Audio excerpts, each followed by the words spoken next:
तो चलिए आज मैं आप सभी को बताऊंगी कि पोषण ट्रैकर पर यदि कोई लाभार्थी अपने आप को स्वयं रजिस्टर करना चाहता है तो वो कैसे कर सकता है।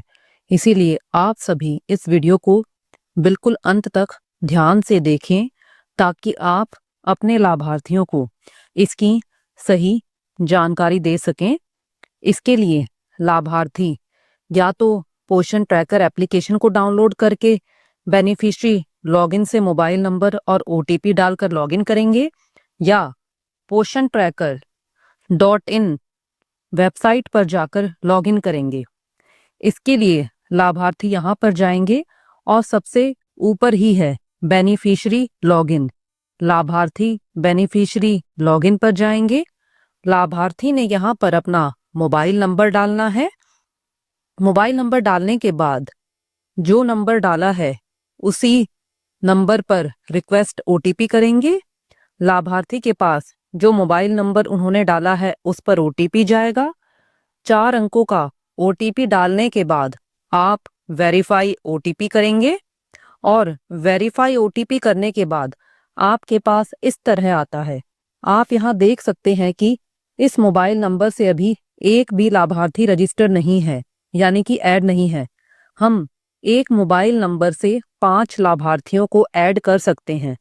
हम यहाँ पर ऐड बेनिफिशियरी पर जाएंगे और ये कंसेंट फॉर्म यानी कि स्वीकृति फॉर्म आता है। हमें इसे एक्सेप्ट एंड कंटिन्यू करना है। एक्सेप्ट एंड कंटिन्यू करने के बाद हमारे पास इस तरह आता है। आप यहाँ देखेंगे कि यहाँ पर बेनिफिशियरी को ऐड करने के 3 स्टेप्स होते हैं। पहला स्टेप है सिलेक्ट बेनिफिशियरी, यानी कि पहले स्टेप में हमने बेनिफिशियरी को सिलेक्ट करना है, यानी कि हम प्रेग्नेंट ऐड करना चाहते हैं, लैक्टेटिंग एडोलेसेंट गर्ल और 6 वर्ष तक के बच्चे।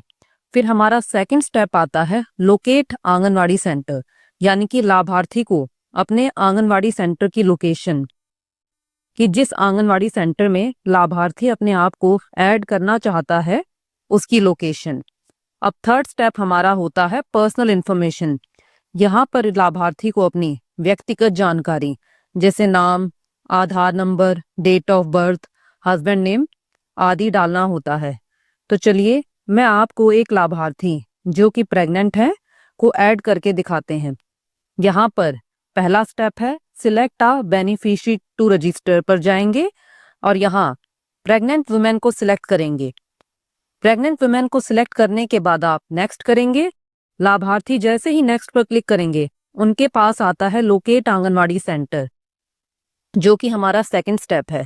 लोकेट आंगनवाड़ी सेंटर का मतलब है कि लाभार्थी अपने आप को किस आंगनवाड़ी सेंटर में दर्ज कराना चाहता है। लोकेट आंगनवाड़ी सेंटर, यहाँ पर हमारे पास आंगनवाड़ी सेंटर की लोकेशन के लिए 2 ऑप्शन आते हैं, आंगनवाड़ी सेंटर नियर मी और by region. Anganwadi centre near me ये रेकमेंडेड है, यानी कि ये सुझाया गया है। इसके लिए लाभार्थी को घर पर ही होना चाहिए और उसकी लोकेशन ऑन होनी चाहिए। तो उसके अनुसार ही यहाँ पर जो आंगनवाड़ी केंद्र उसके घर के निकट होगा उसकी लोकेशन आ जाएगी। तो फिलहाल मैं आपको बाय रीजन से आंगनवाड़ी सेंटर सिलेक्ट करके बताते हैं। इसके लिए पहले आप अपना स्टेट सिलेक्ट करेंगे। स्टेट करने के बाद आप अपना जिला यानी कि डिस्ट्रिक्ट सिलेक्ट करेंगे। डिस्ट्रिक्ट के बाद आप ब्लॉक सिलेक्ट करेंगे और फिर आपके पास आपके ब्लॉक में जितने भी विलेजेस हैं उनकी लिस्ट आ जाएगी। आप उनमें से अपना विलेज सिलेक्ट कर लेंगे। फिर उसके बाद जो विलेज है उसमें कितने आंगनवाड़ी सेंटर हैं उनकी लिस्ट आ जाएगी। तो लाभार्थी इसमें से जिस भी आंगनवाड़ी केंद्र में वो अपने आप को रजिस्टर कर रहा है उसका लाभार्थी को कोड पता होना चाहिए। अब हमारा सेकंड स्टेप भी पूरा हो गया है, जो कि था लोकेट आंगनवाड़ी सेंटर। तो हम नेक्स्ट करेंगे। नेक्स्ट करने के बाद हमारा थर्ड और आखिरी स्टेप है पर्सनल इंफॉर्मेशन। इसमें लाभार्थी को अपनी यानी कि अपनी व्यक्तिगत जानकारी उपलब्ध करवानी है। तो यहाँ पर आपको दिख रहा है basic information, provide the basic details of pregnant women for registration, यानी कि हम प्रेग्नेंट को ऐड कर रहे हैं तो हमें उनकी ही डिटेल्स डालनी है। सबसे पहले लाभार्थी को अपना फोटो अपलोड करना है और फोटो अपलोड करते टाइम लाभार्थी इस बात का ध्यान दें कि फोटो का साइज 2 MB तक ही हो, उससे ऊपर ना हो, और फोटो बिल्कुल साफ अपलोड करें। फोटो अपलोड करने के बाद लाभार्थी अपना आधार नंबर डालेंगे। आधार नंबर डालने के बाद जो नाम आधार में है, यानी कि लाभार्थी को नाम बिल्कुल एज पर आधार डालना है। इसके बाद लाभार्थी अपना डेट ऑफ बर्थ डालेंगे। डेट ऑफ बर्थ डालने के बाद आता है नेम इन योर लैंग्वेज, ये जरूरी नहीं है। इसके बाद लाभार्थी अपने हस्बैंड का नेम डालेंगी और सारी डिटेल फिल करने के बाद नेक्स्ट करेंगे। नेक्स्ट करने के बाद हमारे पास आता है हेल्थ एंड अदर डिटेल्स। तो हम ये प्रेग्नेंट को ऐड कर रहे हैं। तो यहाँ पर सबसे पहले हमने जो प्रेग्नेंट महिला है इनकी LMP डालनी है। LMP डालने के बाद हमसे पूछ रहा है प्रेगनेंसी ऑर्डर, यानी कि महिला की ये कौन सी प्रेगनेंसी है, फर्स्ट है, सेकंड है, थर्ड है या फोर्थ है। तो यहाँ पर महिला की ये फर्स्ट प्रेगनेंसी है तो हम फर्स्ट पर करेंगे। इसके बाद हमसे पूछता है कैटेगरी, यानी कि महिला की कैटेगरी क्या है, SC है, ST है या अदर्स। फिर हमसे पूछता है रेजिडेंस टाइप, यानी कि रिहायशी की जो महिला है यहाँ की परमानेंट निवासी है या टेम्परेरी, यानी कि स्थायी है या अस्थायी। तो यहाँ की ये परमानेंट निवासी है तो हम परमानेंट पर टिक करेंगे। इसके बाद सारी डिटेल फिल करने के बाद लाभार्थी सबमिट करेंगे और फिर है beneficiary account creation in process. और अकाउंट बनने में यहाँ पर लिखा हुआ है कि अकाउंट बनने में 7 दिन का समय भी लग सकता है। आप जब यहाँ से गो होम जाएंगे तो आप देख सकते हैं कि यहाँ पर लिखा हुआ है पेंडिंग। अब मैं आपको एक और लाभार्थी जो कि लैक्टेटिंग है इनका ऐड कर दिखाते हैं। इसके लिए वही सेम प्रोसेस है। लाभार्थी या तो पोषण ट्रैकर एप्लीकेशन को डाउनलोड करके वहां पर बेनिफिशियरी लॉगिन से लॉगिन करेंगे, वरना जो वेबसाइट है poshantracker.in पर जाकर बेनिफिशियरी लॉगिन से लॉगिन करेंगे। बेनिफिशियरी अपना मोबाइल नंबर डालेंगे।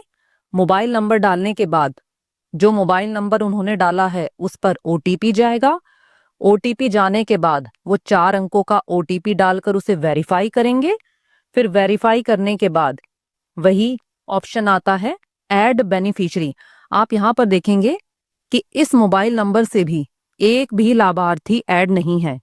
तो आप ये चीज भी नोट करें कि एक मोबाइल नंबर से लाभार्थी 5 बेनिफिशरीज को ऐड कर सकते हैं। अगर आप 5 से ज्यादा बेनिफिशरीज को एक मोबाइल नंबर से ऐड करेंगे तो वो ऐड नहीं होंगे। आप ऐड बेनिफिशरी पर जाएंगे। इसके बाद आपसे कंसेंट फॉर्म आता है, आप इसे एक्सेप्ट एंड कंटिन्यू करेंगे। इसके बाद हमारा पहला स्टेप है सिलेक्ट बेनिफिशरी टू रजिस्टर, यानी कि आप किस कैटेगरी की लाभार्थी को यहाँ पर रजिस्टर करना चाहते हैं, प्रेग्नेंट, लैक्टेटिंग, एडोलेसेंट गर्ल या चाइल्ड अप टू 6 ईयर, यानी कि 6 वर्ष तक के बच्चों को। तो मैंने आपको अभी एक प्रेग्नेंट ऐड कर दिखाई थी।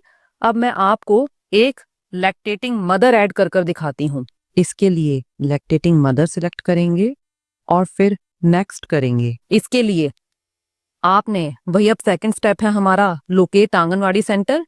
इसमें भी हम वही फॉलो करेंगे बाय रीजन।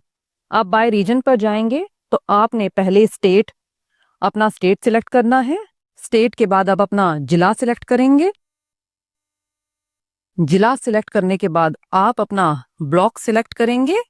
फिर ब्लॉक के बाद आप विलेज सिलेक्ट करेंगे और फिर जिस आंगनवाड़ी सेंटर में लाभार्थी अपने आप को रजिस्टर करना चाह रहा है उसका उसे कोड अवश्य मालूम होना चाहिए।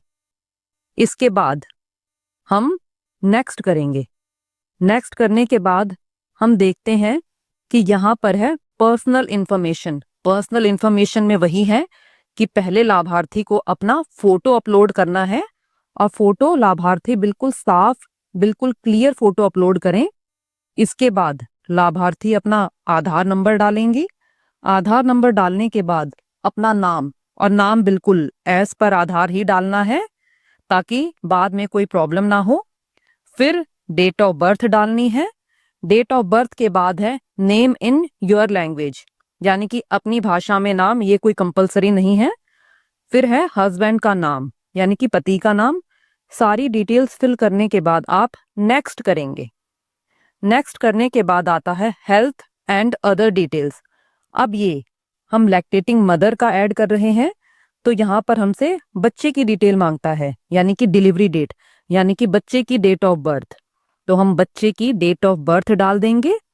बच्चे की डेट ऑफ बर्थ डालने के बाद हमसे पूछता है प्लेस ऑफ डिलीवरी, कि बच्चे का जन्म यानी कि डिलीवरी कहाँ पर हुई थी, होम यानी कि घर पर या संस्थान में। तो ये संस्थान में हुई है, तो हम इस पर टिक कर देंगे। इसके बाद हमसे पूछता है इन्फेंट जेंडर, यानी कि बच्चे का जेंडर क्या है, मेल है या फीमेल। तो जो है आप सिलेक्ट कर लेंगे। फिर इसके बाद हमसे बच्चे के जन्म का वेट मांगता है, तो जो बच्चे का वेट है आप उसे फिल करेंगे। इसके बाद है बर्थ हाइट, यानी कि जन्म के समय बच्चे की हाइट कितनी है वो डालेंगे। इसके बाद है कैटेगरी। कैटेगरी में आपने वही डालना है कि SC ST या अदर, लाभार्थी जिस भी कैटेगरी में हो आप उसे सिलेक्ट करेंगे। फिर है रेजिडेंस टाइप, यानी कि लाभार्थी यहाँ के परमानेंट निवासी हैं या टेम्परेरी। सारी डिटेल फिल करने के बाद आप इसे सबमिट कर देंगे, और सबमिट करने के बाद आपके पास वही मैसेज आता है beneficiary account creation in process, यानी कि बेनिफिशियरी का अकाउंट जो लाभार्थी ने बनाया है वो अभी प्रोसेस में चल रहा है। It may take up to 7 days to be activated, यानी कि ये भी लिखा हुआ है कि इसे एक्टिवेट होने में 7 दिन का समय लग सकता है। इसके बाद आप गो होम जाएंगे, और गो होम पर जाने के बाद आप चेक करेंगे कि हमारे इन लाभार्थी का पेंडिंग में दिखा रहा है। अब आपके मन में ये सवाल उठ रहा होगा कि ये दोनों प्रोफाइल, प्रेग्नेंट महिला और लैक्टेटिंग मदर के जो ये प्रोफाइल क्रिएट हुए हैं, ये पेंडिंग में क्यों दिखा रहे हैं। तो उसका कारण यह है कि इन लाभार्थियों ने अपने आप को जिस भी केंद्र में रजिस्टर किया है, जब तक वो आंगनवाड़ी वर्कर इन्हें वेरीफाई या एक्सेप्ट नहीं कर देती, तब तक हमें ये पेंडिंग में ही शो करेंगे, जिसकी जानकारी मैं आपको अगले वीडियो में दूंगी।